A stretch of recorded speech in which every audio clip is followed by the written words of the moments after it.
Hello కానమూకు కథావచనం మోహనవచనం పరిజ్ఞాన హితబాండం నిత్య చదువరి శ్రోతలకు ఆహ్వానం నమస్కారం.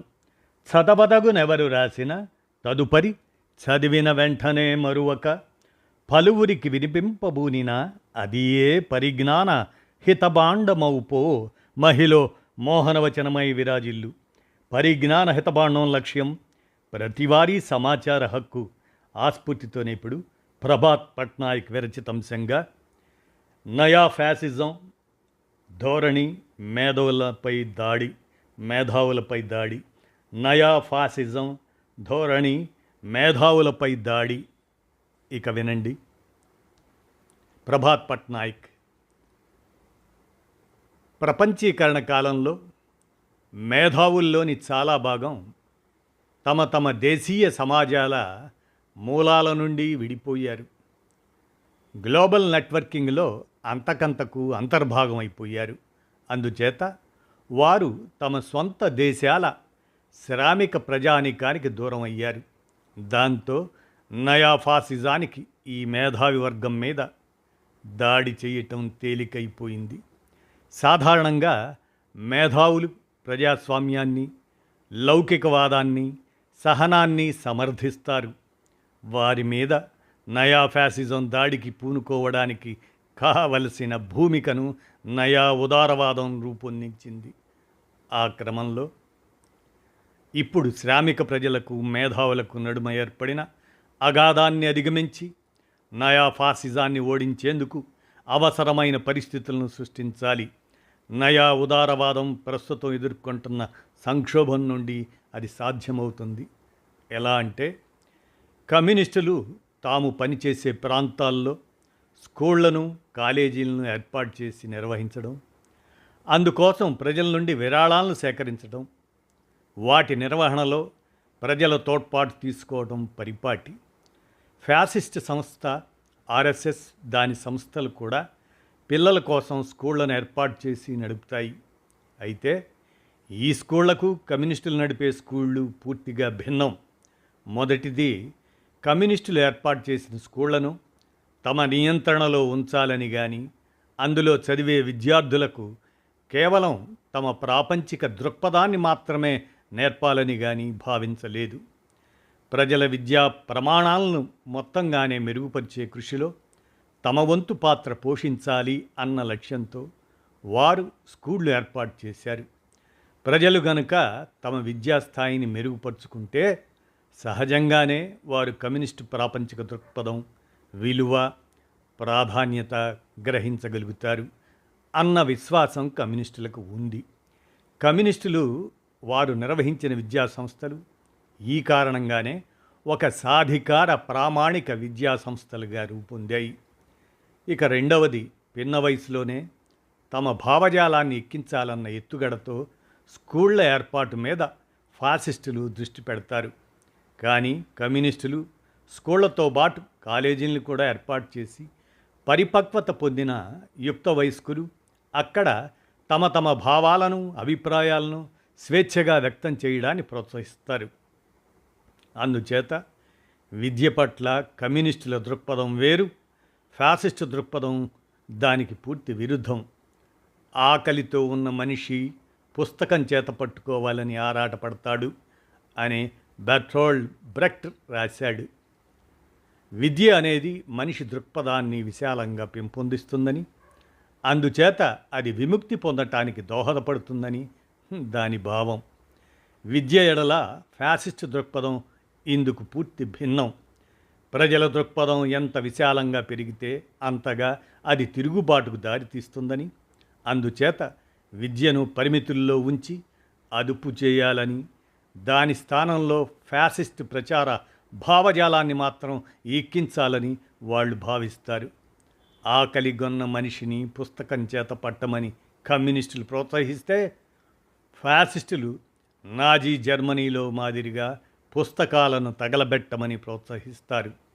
ఈ విషయంలో నేటి నయా ఫ్యాసిస్టులు తమ పూర్వీకుల అడుగుజాడల్లోనే నడుస్తున్నారు. సమాజంలో మేధావులు సర్వసాధారణంగా చేపట్టే కార్యక్రమాల పట్ల కానీ, ఒక సామాజిక గ్రూపుగా మేధావుల పట్ల కానీ వాళ్ళు ప్రదర్శిస్తున్న శత్రుపూరిత వైఖరి ఏ విధంగా చూసినా సమర్థనీయం కానే కాదు.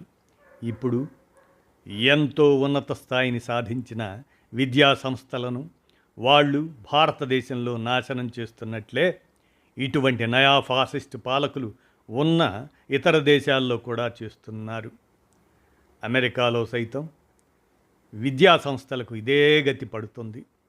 భారతదేశంలో తమ భావాలను ధైర్యంగా స్వేచ్ఛగా వెల్లడిస్తున్న మేధావుల మీదకు ఈడీ అధికారులను దాడులకు పంపించి భయభ్రాంతులను చేస్తున్నారు. వారి పట్ల సాధారణ ప్రజల్లో వ్యతిరేకతను రెచ్చగొట్టేలా వారిని ఖాస్ మార్కెట్ గ్యాంగ్ అని, దీని అర్థం ఏమిటో వాళ్లే చెప్పాలి. టుకుడే టుకుడే గ్యాంగ్ అని అంటే ఈ దేశాన్ని ముక్కలు ముక్కలుగా చేసే ముఠా, అర్బన్ నక్సల్స్ అని అభివర్ణిస్తూ ప్రచారం చేస్తున్నారు. అమెరికాలో యూనివర్సిటీలన్నీ కమ్యూనిస్టులతో నిండిపోయి ఉన్నాయని, వారందరినీ అక్కడి నుండి తరిమివేయాలని ట్రంప్ ప్రకటించాడు. ఇదేమి యాదృచ్ఛికం కాదు. నయా ఫ్యాసిస్ట్ రాజ్యంలో అటువంటి మితిమీరిన అనుమానపు రోగం పాలకులకు అనివార్యంగా కలుగుతుంది. జవహర్లాల్ నెహ్రూ విశ్వవిద్యాలయాన్ని నాశనం చేయాలని, విశ్వభారతి విశ్వవిద్యాలయం నడవకుండా చేయాలని, హైదరాబాద్ సెంట్రల్ యూనివర్సిటీని దెబ్బతీయాలని, జామియా మిలియా ఇస్లామియాను భయోత్పాతానికి గురి చేయాలని, ఢిల్లీ విశ్వవిద్యాలయాన్ని అస్థిరత పాలు చేయాలని, పూణే ఫిల్మ్ ఇన్స్టిట్యూట్ను స్వాధీనం చేసుకోవాలని, దీన్ని వ్యతిరేకిస్తూ అక్కడి విద్యార్థులు చాలా దీర్ఘకాలం పాటు ఆందోళన చేశారు కూడా. బరోడాలోని మహారాజా శాయాజీరావు యూనివర్సిటీలోని ఫైన్ ఆర్ట్స్ విభాగాన్ని తమ అదుపులోకి తెచ్చుకోవాలని నేటి కేంద్ర ప్రభుత్వం ఒక పథకం ప్రకారం ప్రయత్నించింది. ఈ విద్యా సంస్థలన్నీ ప్రధానంగా స్వాతంత్రానంతరం నిర్మించి పెంపొందించినవే. ఇవన్నీ మన దేశానికి గర్వకారణంగా నిలుస్తాయి. అటువంటి సంస్థల మీద అత్యంత వికృతమైన రీతిలో దాడికి పూనుకోవటం అంటే దాని అర్థం దేశంలో స్వతంత్రమైన సృజనాత్మకమైన భావాలు తలెత్తకుండా అణచివేయడమే. భావాల మీద మూఢత్వంతో ఇదే విధంగా ట్రంప్ ప్రభుత్వం కూడా కొలంబియా విశ్వవిద్యాలయం మీద, హార్వర్డ్ విశ్వవిద్యాలయం మీద, ఇంకా ఇతర ప్రఖ్యాత విశ్వవిద్యాలయాల మీద దాడులకు తెగబడుతుంది. స్వతంత్ర ఆలోచనకు విలువనివ్వకుండా మేధోపరమైన కార్యకలాపాలను అణచివేయటం నయా ఫ్యాసిజం స్వభావం అని గ్రహించటం పెద్ద కష్టమేమీ కాదు. కానీ మన దేశంలో ఈ విషయంలో పరిస్థితిని అర్థం చేసుకోవటం కొంత ప్రశ్నార్థకంగానే తయారైంది. మన దేశంలో మేధావులను ఎప్పుడూ చాలా గౌరవంతో ఉన్నతంగా పరిగణించే లక్షణం ఉంది. ఇది పెట్టుబడిదారీ వ్యవస్థ ఏర్పడడానికి ముందు నుంచి ఉన్న సంప్రదాయం. అటువంటి మన దేశంలో ఈ మాదిరిగా మేధావుల మీద, సంస్థల మీద దాడులు ఇంత మోతాదులో ఎలా జయప్రదం కాగలిగాయి? ఇటీవలి దాకా మేధావులను, ముఖ్యంగా విద్యారంగంలోని వారిని సామాన్య ప్రజలు చాలా ఉన్నతంగా పరిగణించే పరిస్థితి ఉండేది.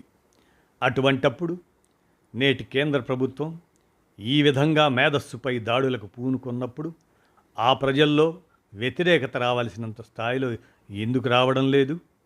అమెరికా పరిస్థితి వేరు. అక్కడ ఫ్యూడల్ నేపథ్యం లేదు, మేధావులను గౌరవంగా పరిగణించిన సంప్రదాయము లేదు. కానీ ప్రాచీన వారసత్వం ఉన్న భారతదేశంలో ఎందుకు ఇలా స్పందన కరువైంది? దీనికి ప్రధానమైన కారణం దేశంలో నయా ఉదారవాద విధానాలు ప్రవేశించడమే. 3 విధాలుగా నయా ఉదారవాదం ఈ పరిస్థితికి దోహదం చేసింది. మొదటిది, అది ఆదాయాల్లో వ్యత్యాసాలను బాగా పెంచివేసింది. మేధావులు అంత ఉన్నతాదాయ వర్గాల వారు కారు.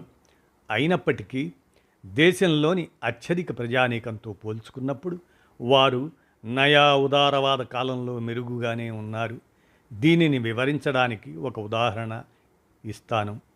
1974లో ఒక క్వింటాల్ గోధుమకు కనీస మద్దతు ధర అధికారికంగా 85 రూపాయలు లభించేది. ఆ కాలంలో ఒక కేంద్రీయ విశ్వవిద్యాలయంలో అసోసియేట్ ప్రొఫెసర్ నెల జీతం 1200 ఉండేది.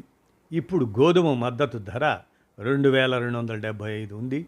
అసోసియేట్ ప్రొఫెసర్ బేసిక్ వేతనం 1,31,400 ఉంది. విద్యావేత్త ఆదాయం 100 రెట్లు పెరిగితే అన్నదాత ఆదాయం 27 రెట్లు మాత్రమే పెరిగింది. అంటే వీరిద్దరి నడుమ ఆదాయ నిష్పత్తి 3 రెట్లు పెరిగింది. ఇదే కాలంలో నయా ఉదారవాద విధానాలు అమలయ్యాయి. ఈ కాలంలో విద్యావేత్తలు శ్రామిక ప్రజానీకానికి దూరం కావటం ఆశ్చర్యం కలిగించదు.